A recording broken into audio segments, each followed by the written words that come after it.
Bueno, yo soy el moderador de este equipo. Alejandro Villegas es mi nombre y estaremos conversando con Joaquín Castaño, Juan Pablo Betancur, Daniel Ruiz y Mateo Rojas. Entonces, estaremos hablando desde la perspectiva de Aristóteles. Este personaje nació en el 384 a.C. en esta gira en el reino de Macedonia y se murió en Calcis en el 322 a.C. Vemos cómo este ha traído grandes contribuciones al ser humano, tanto puede ser desde la biología, la ética, la estética y la lógica, viendo cómo este macedonio es un pilar fundamental para la filosofía occidental.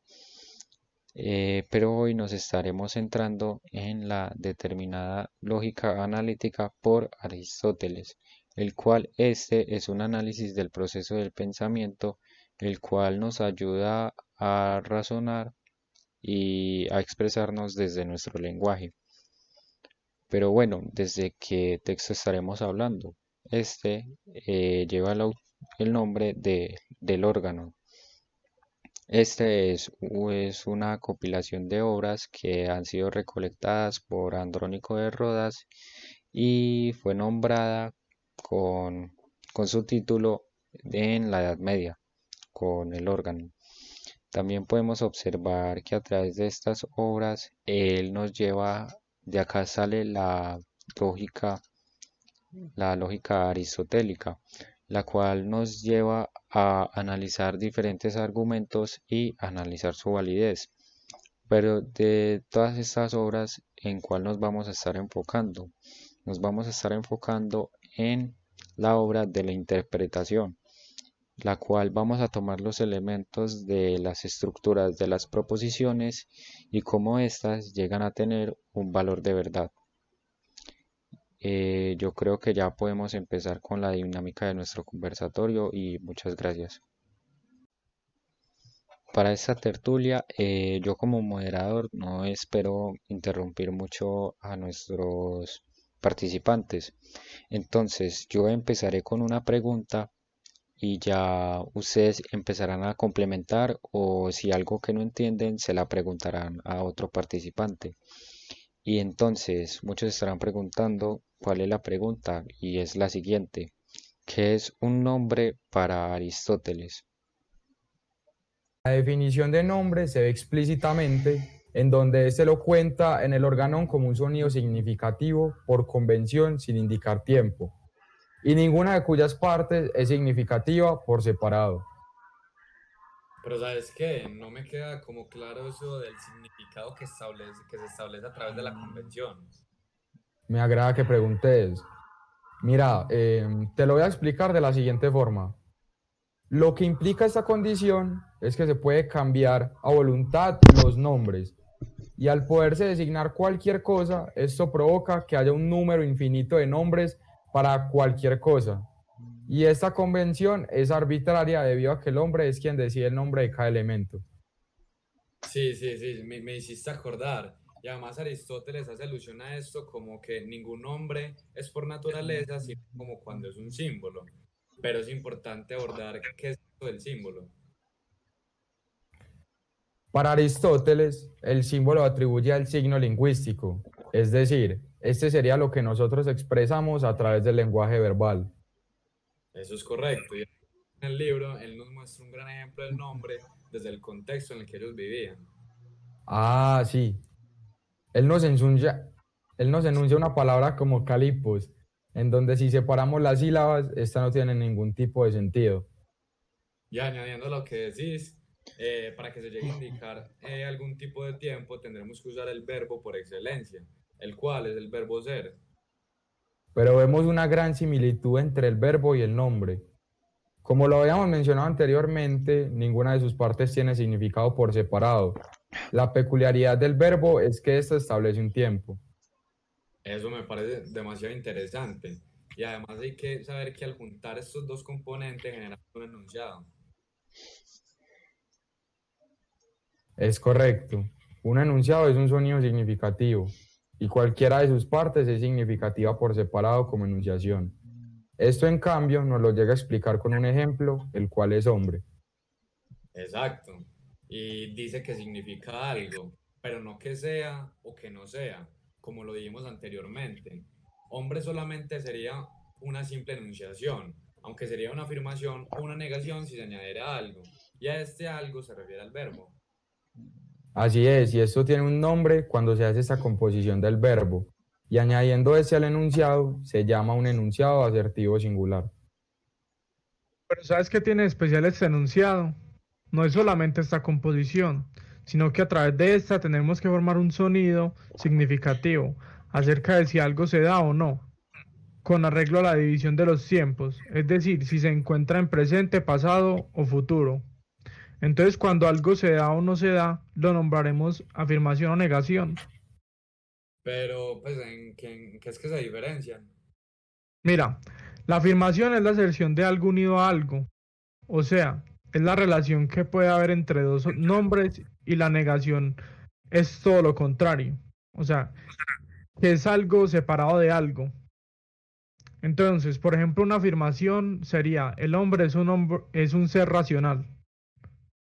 Pero sabes que yo no sé por qué no recuerdo esto así, porque no contiene un adverbio de cantidad. Una manera de que quede correcto sería añadiendo el todos, en donde así podría cumplir todas las reglas de un enunciado asertivo universal afirmativo. Y de esa manera podemos darle un valor de verdad a esta proposición. Ah, sí, sí, sí, ya me acordé. Hay cuatro tipos de proposiciones: las universales afirmativas y negativas, y por otro lado están las particulares afirmativas y negativas. Exactamente. Están nombradas por tipo A, tipo E, tipo O y tipo U, en donde corresponde cada uno en el orden que pues ya vos lo dijiste. Y añadiendo que cuando una proposición tenga toda la composición que mencionamos. ¿Y cuáles eran los elementos? Bueno, primero tienen que indicar un tiempo y un adverbio que indique la cantidad del sujeto. Como ya lo dijimos, también contiene un sujeto, un verbo y un complemento. Y todo esto lo permite tener un valor de verdad. Esta proposición puede ser verdadera o falsa. Por lo tanto, no se pueden hacer proposiciones exclamativas, interrogativas, dubitativas, imperativas, entre otras. Por lo que, hablando metafóricamente, las proposiciones son ladrillos que van construyendo los argumentos. Es decir, son pilares para estos. Pero ¿por qué dar tantos rodos para una simple proposición? Bueno, esto es lo que caracteriza a un filósofo, la capacidad de preguntarse, de cuestionarse sobre todo lo que ocurre, y a esto siempre estar buscándole una respuesta. Yo pienso que ya con lo que nos acabó de enunciar los diferentes participantes, pienso que es lo necesario para acabar con la temática que se nos había anunciado anteriormente y pienso que ya podríamos seguir a la parte en la que donde ellos nos dé su punto de vista para así seguir enriqueciéndonos y conocer más sobre esta temática.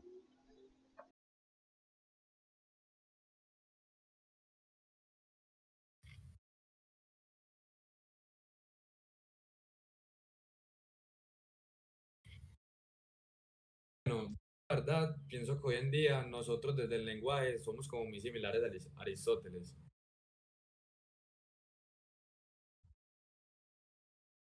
Pero, ¿por qué? Mira, te lo explico a través de una proposición aristotélica. Muchas personas son convencionalistas. Ah, desde esa perspectiva sí concuerdo, ya que nosotros las personas designamos el nombre para cada cosa. Por eso vemos una gran cantidad de nombres para un mismo objeto. Y todo esto depende de la cultura en la que nos encontremos o la mismísima cultura, ya que a pesar de tener diferentes formas de expresarnos en todo el mundo, hacia cierto mismo elemento se puede llegar con una misma palabra. Por eso se llega a comunicar el mismo mensaje. Ah, eso es correcto, pero tenemos También tenemos muchas diferencias entre las proposiciones que usamos hoy en día y las aristotélicas, ya que a pesar de tener un sujeto, un verbo y un complemento, las de hoy en día no tomamos el verbo ser como un nodo de excelencia, ya que yo pienso que ese es de uso de solo un verbo para comunicar miles y miles de proposiciones. Se nos queda muy corto. Sí, y ya con nuestra mente mucho más abierta y permitiéndonos usar una infinidad de verbos, eh, y no solo estos, sino cualquier tipo de adverbio, podremos tener un gran catálogo para expresar nuestras proposiciones. El valor de verdad va a ser prácticamente el mismo, en donde lo que es y lo que no es, no es.